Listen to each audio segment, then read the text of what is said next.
राष्ट्रीय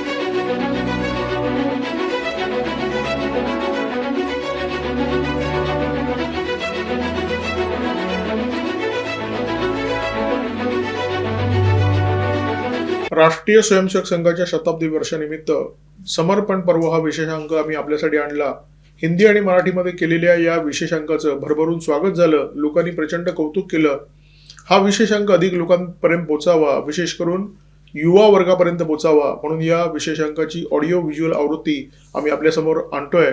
अपेक्षा आहे की या आवृत्तीचं सुद्धा आपण भरभरून स्वागत कराल. ब्राह्मणाचा संघ, लेखक नानासाहेब जाधव. संघाच्या विरोधकांना संघाच्या कार्यपद्धतीमध्ये दोष शोधता आला नाही. जेव्हा टीका करण्यासाठी काही मुद्दा नसतो तेव्हा नसलेले मुद्दे उकरले जातात. संघ ही ब्राह्मणवादी संघटना आहे. संघात ब्राह्मणांचा बोलबाला असतो अशी टीका करून विरोधकांनी सातत्याने संघाला लक्ष्य केले. परंतु यामध्ये तीळ मात्र सत्य नाही. आयुष्यभर संघाचे काम केलेला मी हे तुम्हाला ठणकावून सांगू शकतो. राष्ट्रीय स्वयंसेवक संघाची शताब्दी पूर्ती होत असताना एक संघाचा स्वयंसेवक म्हणून मला याचा मनस्वी आनंद आहे. इतकी वर्षे संघात कार्यरत आहे. विविध दायित्व स्वीकारले, खूप प्रवास केला. हे सगळे करत असताना एक गोष्ट प्रकर्षाने जाणवली, ती म्हणजे संघावर जी टीका होते, संघ ब्राह्मणांचा, संघात ब्राह्मणांचेच वर्चस्व असते वगैरे वगैरे. मात्र हा आरोप कसा धादांत खोटा आहे, गैरलागू आहे. असा प्रकार कधी संघात होत नाही. संघात कधी कोणाला जात पात विचारली जात नाही. हा स्व अनुभव आहे. एखाद्या संघटनेला 100 वर्ष पूर्ण होतात. 100 वर्ष ही संघटना देशभर, देशाच्या बाहेर सुद्धा विस्तारत राहते, मोठी होते. लाखो कोटी स्वयंसेवक निर्माण करते राष्ट्रकार्यासाठी. त्यांच्या मनामध्ये राष्ट्रप्रेम, समर्पण भावना निर्माण करते. या संघटनेचा अगदी बालपणापासून स्वयंसेवक राहिलो. आजही स्वयंसेवक संघासाठी काम करतोय याचा पूर्ण आनंद आहे. संघात अगदी लहानपणापासून कार्यरत असताना किंवा आता सुद्धा काम करत असताना, प्रवास करत असताना अनेक अनुभव आले. संघाचे काम तळागाळापर्यंत पोहोचले आहे.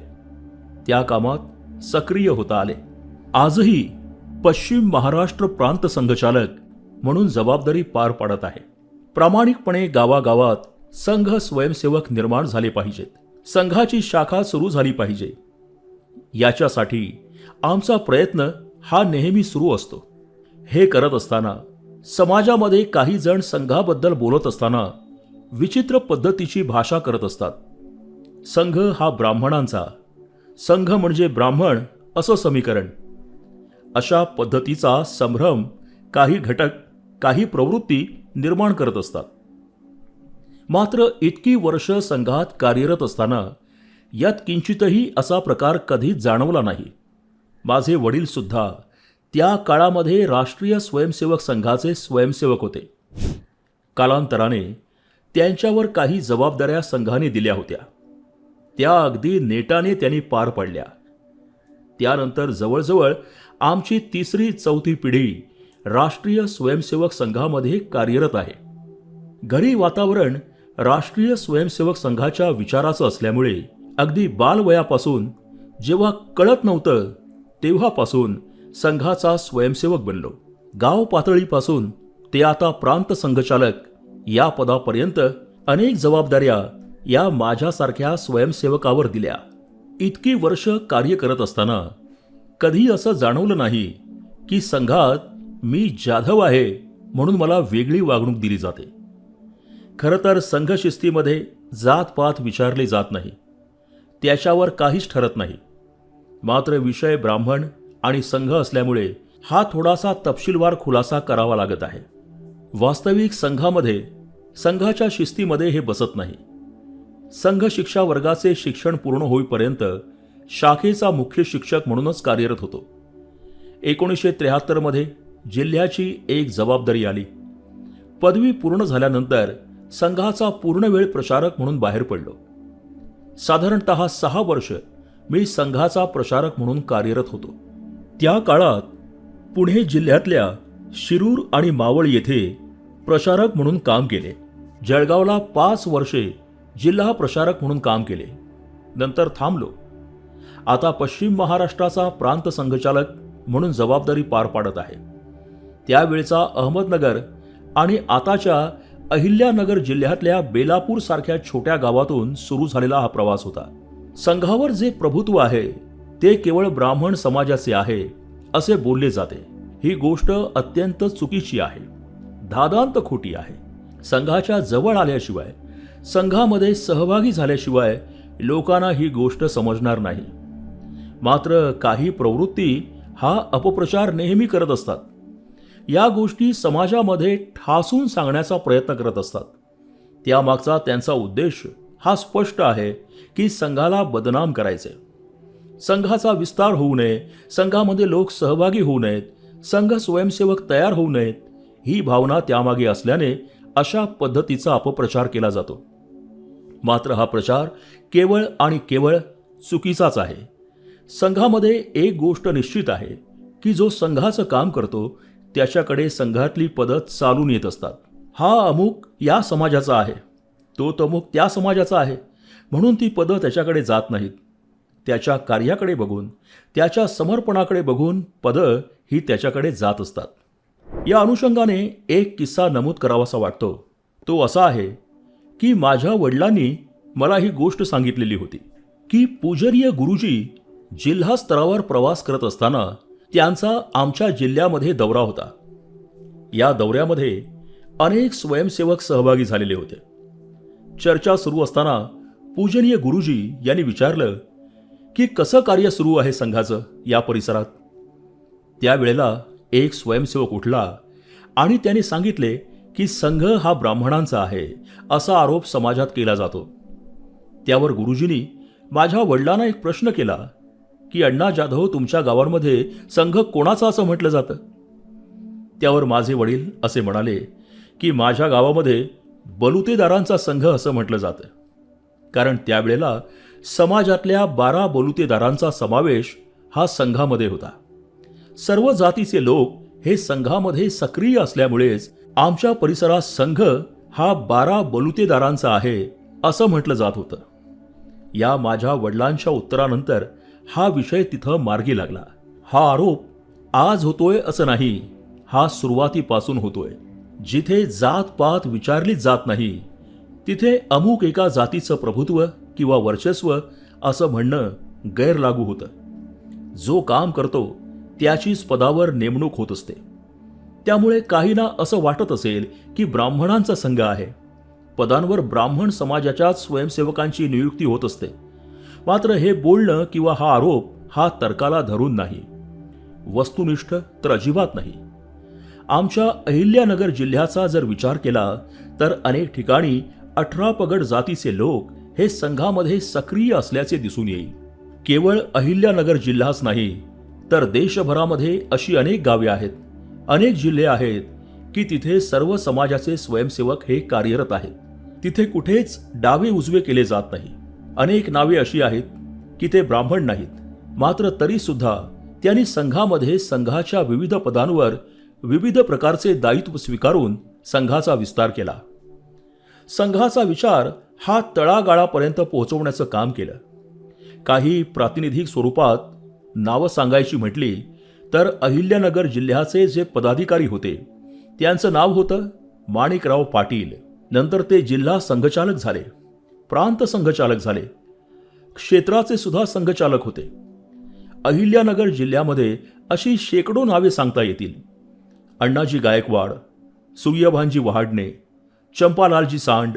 नेवासामध्ये नळकांडे होते. दक्षिण भागामध्ये म्हेत्रे नावाचे पदाधिकारी होते. साताऱ्यामध्ये अण्णा भोईर होते. कोल्हापूरमध्ये संघचालक होते ते पाटील होते. सोलापूर जिल्ह्याचे संघचालक इंजिनियर पाटील होते. सरसंघचालक राजेंद्र सिंहजी यांचा सुद्धा उल्लेख करावा लागेल. आधी सांगितल्याप्रमाणे संघामध्ये योगदानाला आणि सक्रियतेला महत्त्व आहे, जातीपातीला महत्त्व दिलं जात नाही. सुदर्शनजी यांचं सुद्धा नाव घेता येईल, जे नंतर सरसंघचालक झाले. जळगावला प्रचारक असताना निम्म्याहून जास्त स्वयंसेवक हे ब्राह्मणेतरच होते. संघ स्वयंसेवक ज्या वेळेला समाजात मदतीची गरज असते, समाजामध्ये नैसर्गिक आपत्ती निर्माण होत असते, त्यावेळेला सक्रियपणे मदतीकरता धावलेला असतो. उदाहरणच द्यायचं झालं तर महाराष्ट्रातल्या लातूर जिल्ह्यामध्ये किल्लारी येथे झालेला भूकंप. त्या भूकंपानंतर जी मदत संघ स्वयंसेवकांनी केली त्याची वाहवा पूर्ण देशभरात झालेली होती. त्यावेळेला कोण कुठल्या जातीचा आहे, कुठल्या धर्माचा आहे याचा विचार संघ स्वयंसेवकांनी केला नाही. जी म्हणून मदत ही आपल्याला करता येईल ती सर्व प्रकारची मदत ही संघ स्वयंसेवकांनी केलेली होती. त्यावेळेला संघचालक होते कुकडे काका. ते अत्यंत समर्पण भावनेतून किल्लारी भूकंपाच्या वेळेला तिथे कार्यरत होते. नंतर त्यांना पद्मश्री पुरस्काराने सुद्धा गौरवण्यात आले. जखमींना उपचारासाठी जिल्ह्याच्या ठिकाणी जायला लागू नये म्हणून कुकडे काकांनी स्वतःचं ऑपरेशन थिएटर हे तिथे निर्माण केलेलं होतं. शेकडो हजारो रुग्णांवर त्यांनी तिथे उपचार केलेले होते. या सगळ्या पार्श्वभूमीवर एक गोष्ट निश्चित सांगता येईल की संघावर जो टॅग लावलेला आहे की संघ हा ब्राह्मणांचा, संघामध्ये ब्राह्मण सक्रिय असतात किंवा त्यांनाच उच्च पदं मिळत असतात, हे साफ चुकीचे आहे. जातपात आमच्याकडे विचारली जात नाही. जो काम करतो त्याला दायित्व मिळत जाते, त्याला वेगवेगळी जबाबदारी मिळत असते. समाजात चुकीचा समज पसरवणारे लोक संघाला जवळून बघत नाहीत, सहभागी होत नाहीत, संघकार्य जवळून बघत नाहीत, तोपर्यंत त्यांना ही गोष्ट लक्षात येणार नाही. केवळ काही ना काहीतरी विशिष्ट हेतू मनामध्ये ठेवून अशा पद्धतीचा संभ्रम समाजामध्ये निर्माण केला जातो. पण समाज या संभ्रमाला बळी पडेल असे निश्चित वाटत नाही. आणखी एक उदाहरण द्यायचे म्हटले तर 2015 मध्ये संघाच्या एका विशेष कार्यक्रमाकरिता पश्चिम महाराष्ट्रातील एका गावामध्ये आम्ही निमंत्रण देण्याकरता गेलेलो होतो. संघ विचारांचे नसलेले, संघाच्या विरोधी विचाराच्या असलेल्या एका नेत्याच्या घरी आम्ही पोहोचलो. त्यांना निमंत्रण दिले, कार्यक्रमासाठी येण्याचा आग्रह केला. त्यावेळी संबंधित नेत्याचा भाऊ आम्हाला असं म्हणाला होता की संघ हा ब्राह्मणांचा आहे किंवा संघावर ब्राह्मणांचं प्रभुत्व आहे. त्यांचे हे मत कसं चुकीचं आहे हे त्यांना पटवून देण्याचा प्रयत्न आमच्या परीने केला होता. मात्र त्यांचा समज हा दृढ होता. आमच्या आग्रहानंतर ते सहकुटुंब अहिल्यानगरमध्ये या विशेष कार्यक्रमासाठी पोहोचलेले होते. त्यांनी तो कार्यक्रम पाहिला, अनुभवला. त्यावर त्यांची प्रतिक्रिया खूप बोलकी होती. शिस्त आणि अनुशासन याचा संगम म्हणजे आजचा कार्यक्रम होता, अशी बोलकी प्रतिक्रिया त्यांनी व्यक्त केली होती. नंतर ते राष्ट्रीय स्वयंसेवक संघाचे चाहते बनले. अनुभवानंतर आलेली ही प्रतिक्रिया होती. त्यामुळे संघाला जवळून बघणं, सहभागी होणं हे अत्यंत गरजेचे आहे. त्याशिवाय कोणतीही मतं तयार करणे हे संयुक्तिक नाही. आजच नाही तर दुर्दैवाने सुरुवातीपासून असा अपप्रचार केला जातो. समाजातले जे सुज्ञ आहेत त्या प्रचाराला बळी पडत नाहीत.